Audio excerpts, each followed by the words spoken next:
Sino nga ba ang mga surrogate mother? At ano ba talaga ang surrogacy?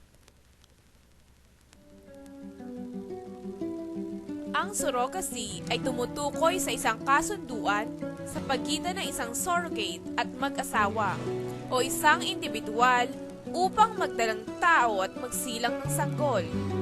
Ang mga katulad nilang ina ay tinatawag na surrogate o gestational carriers.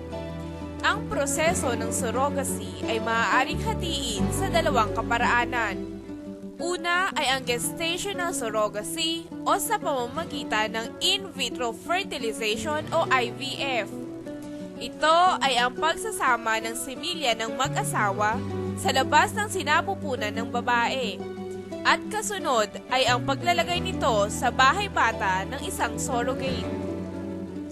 Halimbawa nito ay ang mag-asawang nasa katayuang magkaanak, ngunit di makapagbuntis, dala ng abnormalidad ng bahay bata.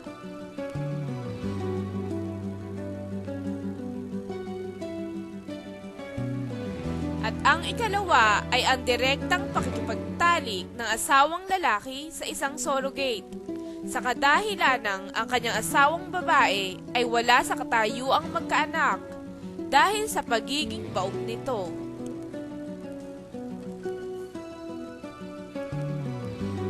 Alinman sa dalawang paraan ng surogasyon, pareho lamang mananatili ang bata sa loob ng sinapupunan ng isang surrogate mother.